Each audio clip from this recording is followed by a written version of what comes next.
corajosos! Hoje eu vou contar mais uma história de terror, mas antes, não esquece de dar aquela moral.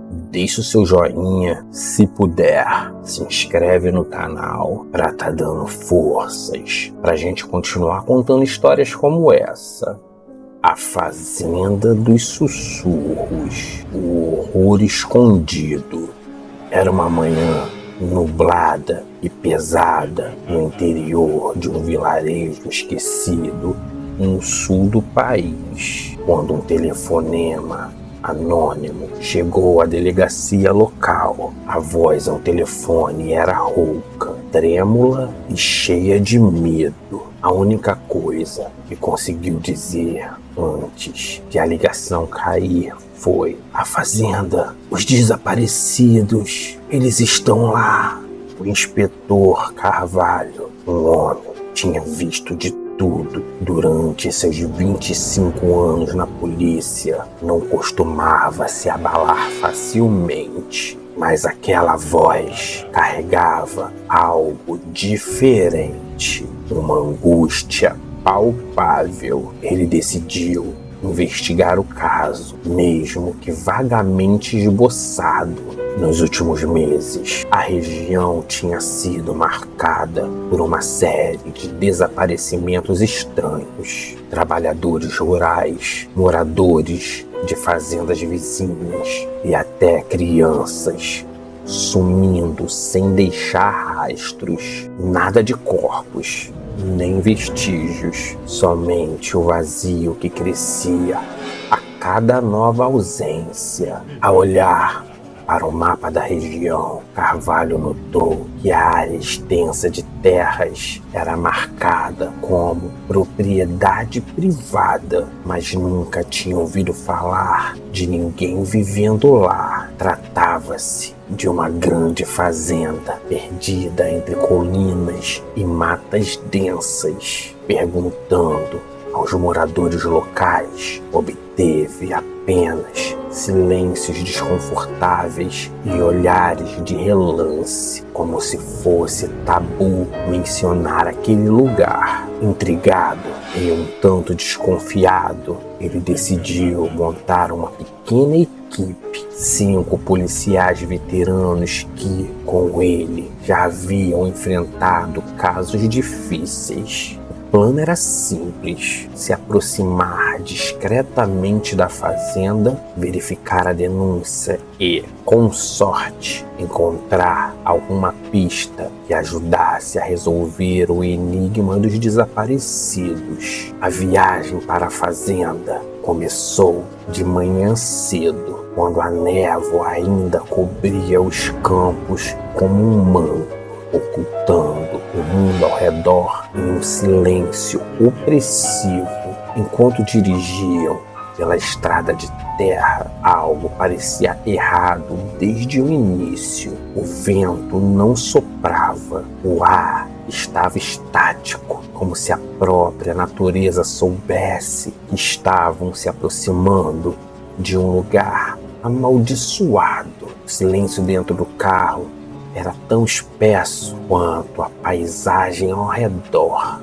Chegaram ao portão da fazenda ao anoitecer. Era um grande arco de madeira com sinais de negligência e abandono. O portão estava entreaberto, como se um convite macabro. Ao se aproximarem, os policiais perceberam que as cercas estavam cobertas por vinhas espessas e raízes que pareciam crescer em uma velocidade antinatural. Era como se a própria terra tentasse ocultar o que estava escondido ali. Ao entrarem, o ambiente se tornou ainda mais sufocante. A estrada de terra levava a uma casa principal, velha e desmoronando, com um celeiro grande ao lado. Carvalho sentiu um arrepio subir por sua espinha. Aquele lugar tinha algo errado, uma presença que parecia observá-los, mesmo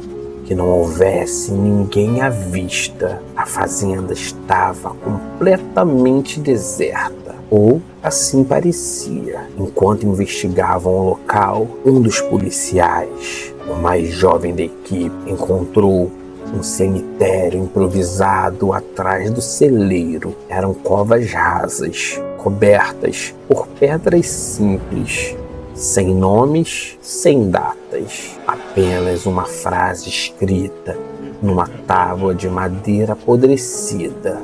Aqueles que testemunharam a escuridão, antes que pudessem processar a descoberta, um cheiro forte e metálico atingiu o grupo. Um odor insuportável, como carne podre misturada com algo inexplicavelmente fétido. O cheiro vinha de dentro do celeiro. Eles abriram a porta e o que viram fez seus estômagos revirarem. No chão do celeiro havia um grande círculo desenhado em sangue seco, com símbolos desconhecidos espalhados ao redor. No centro, restos de corpos humanos em decomposição estavam amontoados como sacrifícios oferecidos a alguma entidade desconhecida. Mãos, pés, cabeças, tudo estava misturado em um amontoado horrendo de carne e ossos. Alguns dos corpos ainda vestiam roupas que sugeriam que eram os mesmos desaparecidos pelos quais estavam procurando. Mas o pior de tudo era o altar de pedra que ficava ao fundo. Ele era esculpido toscamente, com inscrições em uma língua que nenhum dos policiais conseguia entender. Sobre o altar estava uma figura esquelética e parcialmente mumificada. Estava deitada, com os olhos ocos voltados para o teto, como se estivesse morrido, olhando diretamente para algo além desse mundo. O policial mais jovem começou a vomitar, incapaz de lidar com o horror que tinha diante de si. Carvalho, por mais que tentasse manter o controle, sentiu seu corpo tremer. O que diabos era aquilo? Quem estava fazendo isso? De repente, um som cortou o silêncio mortal da fazenda. Eram passos, mas não passos normais. Eram passos arrastados, pesados, ecoando pela noite, como se algo grande e insano estivesse se movendo pela casa principal. As luzes fracas de suas lanternas balançaram enquanto tentavam entender de onde aquilo vinha. Ao longe, perto da casa, uma figura sombria emergiu das sombras. Era alta, com uma aparência encurvada, vestida em trapos. Os olhos, se é que podiam ser chamados de olhos, brilhavam com uma luz amarelada, não natural. Observando-os de longe, a criatura começou a se aproximar lentamente, mas com um propósito terrível. Cada passo que ela dava ecoava e, com cada eco, as luzes do celeiro tremulavam. "Corram!" gritou Carvalho, quebrando o transe que os prendia ao chão. Os policiais saíram correndo, voltando para o carro, mas assim que pisaram fora do celeiro, ouviram os gritos. Os gritos não vinham da criatura, mas da própria fazenda. Gritos agudos, como se 1000 almas condenadas estivessem presas sob a terra, chorando por liberdade. As árvores ao redor pareciam se mexer, as sombras dançando de maneira frenética, como se quisessem agarrá-los. Ao chegarem ao carro, descobriram que ele não funcionava. O motor não ligava, como se alguma força invisível tivesse drenado a vida da máquina. A criatura continuava se aproximando, agora mais rápida, como se estivesse ganhando força da própria noite. Foi quando um dos policiais apontou para o portão. "Vamos, pelo amor de Deus!"